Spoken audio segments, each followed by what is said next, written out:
disturbing letter slipped out of an envelope today as I was delivering the morning mail. I'm pretty worried about the guy who wrote it. Here's what it said.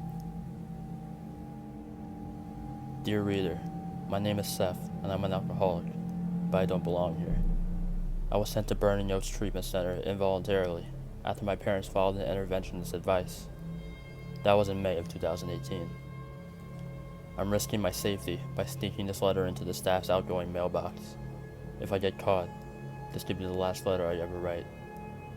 I think people are dying.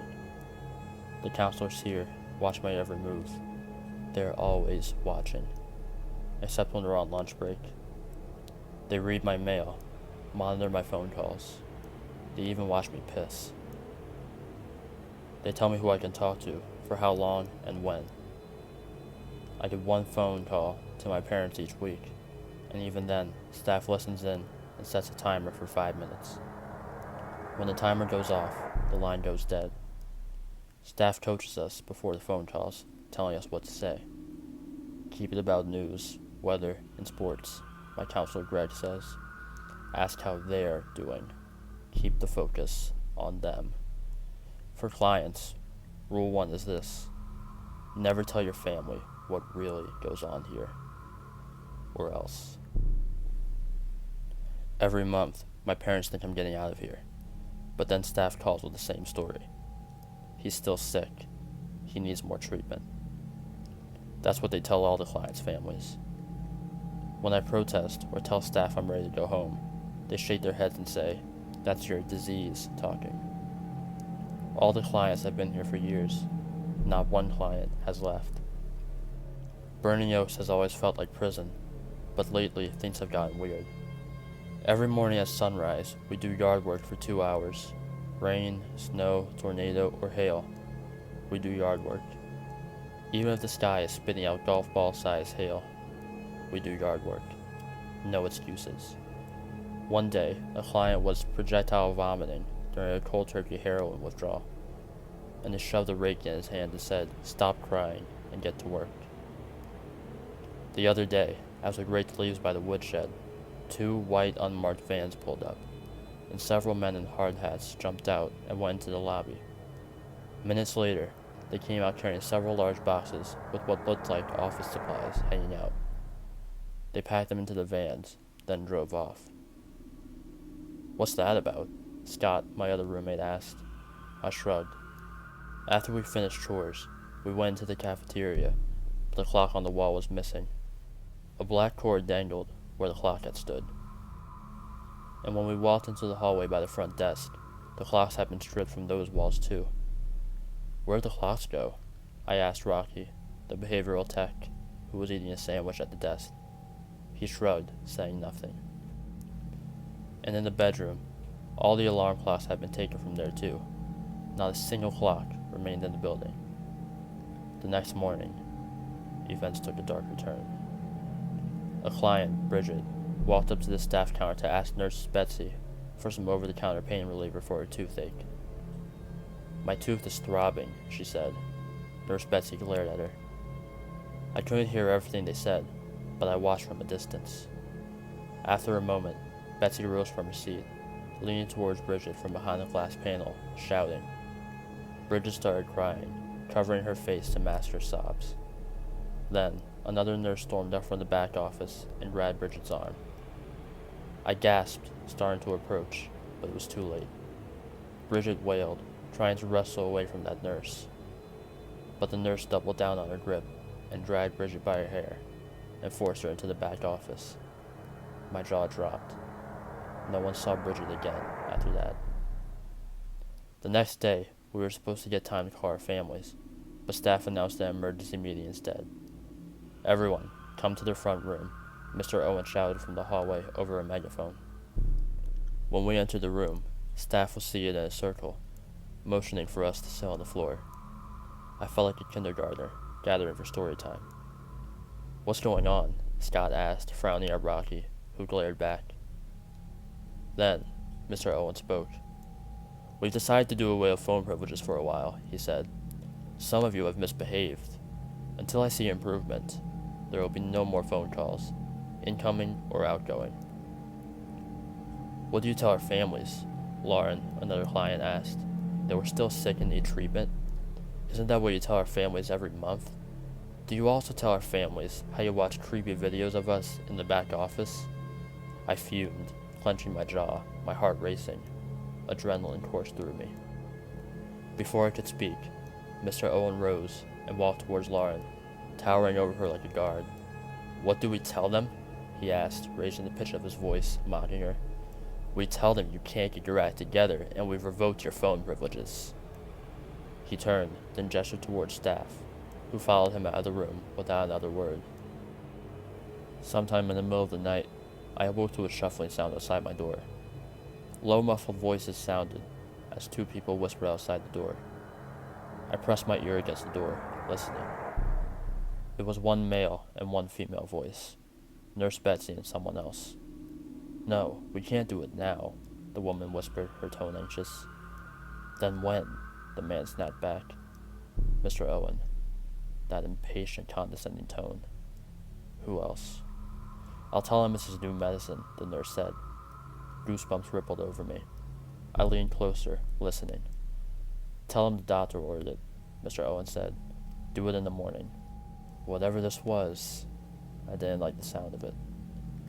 The next morning, Scott and I chatted in the cafeteria after our chores. I'm getting out this week, he said. Did you hear? I slapped his back. Yeah, good luck with that, man. No one gets out of here. He grunted. I'd better, he said. I followed all the rules. There's no reason to keep me here. There's no reason to keep most of us here, I said, shaking my head. A second later, Nurse Betsy waltzed in with a paper cup and handed it to Scott. What's this? He asked, frowning. Take it, she snarled. What is it? It's your new meds, doctor's orders. Meds for what? Take the meds, she commanded, her tone dictatorial. Whatever, Scott said, and then popped a cup of pills into his mouth and dry swallowed them. Good boy, she said, her voice sarcastic. Next, Rocky came in. Scott, time for your UA. Right now? He asked. Why doesn't anyone else have to do one? Staff did random drug tests throughout the week, but usually they drug tested us in groups. They didn't often single out one client unless they had reason to suspect something.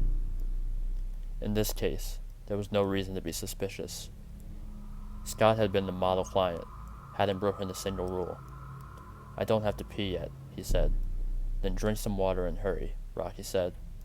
Scott chugged his water, then followed Rocky to the men's room. Hours later, after we had returned to our rooms, Mr. Owen knocked. Scott, he said, you failed your UA. It was positive for methamphetamine. He wagged his finger like a chiding parent. Furious, Scott rose from the bed, clenching his fists. That's impossible. I haven't touched meth or any other drug in 2 years. And if you don't watch your tone, I'll tell your parents that I'm recommending another year of treatment. I'll tell them you're very sick and you need more treatment. A menacing gleam twinkled in Mr. Owen's eyes, then he left.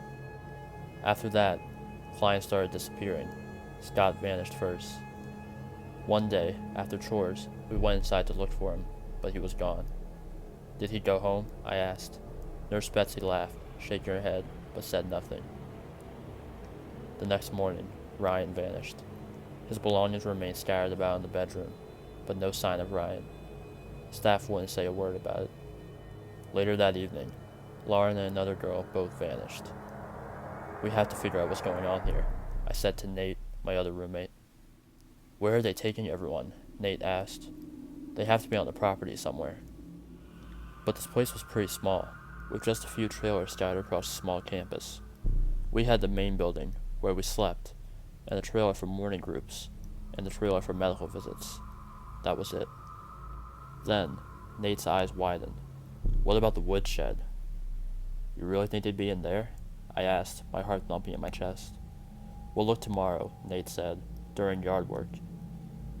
But the next morning, when we went to open the shed, the door was locked. A giant lock hung from a chain. I tapped on the door and peered through the foggy windows, but they were covered with an opaque curtain. Hear anything? Nate asked as I pressed my ear against the door. Look for staff, I whispered, still listening. That's when I heard it. A low rumble, some kind of movement, sounded from inside. Then the sound of chains clinking against metal. A low, muffled sound. What the? I started. But at that moment, Nate waved his hands, signaling for me to step away. I hurried away from the shed as Mr. Owen headed towards us. He hadn't seen me. "Nate," he said, his voice stern. "We got your mother on the phone. She says it's an emergency." Nate followed Mr. Owen back inside. That was 2 days ago. I hadn't seen him since. On my way back to my bedroom last night, before I went to sleep, I passed Staff, listening to Nurse Betsy on the phone. "I know, Mr. Clayton," she said. "Scott's dad." My ears perked up, listening, but pretending not to hear. "We thought he was getting out this week, too, but he relapsed. He's still very sick," she said. "He needs more treatment." Sighing, I went to my room and closed the door. Sometime late last night, I woke up to someone tapping at the window. I peered through the blinds and pressed my nose against the glass, scanning the darkness for the source of the sound. Then, Ryan's face appeared at the window. He was pale and bug-eyed, and gesturing wildly. But his mouth. What's wrong with his mouth? I wondered, squinting. Stitches. A jolt of terror shot through me as reality set in. His mouth was stitched shut, with dried blood crusted at the corners of his mouth like old ketchup. He waved a piece of cardboard towards the window, but at first I couldn't read it. I leaned in, then saw it. "You're next. I don't know who will find this letter, but please, help. Sincerely, Seth Brown."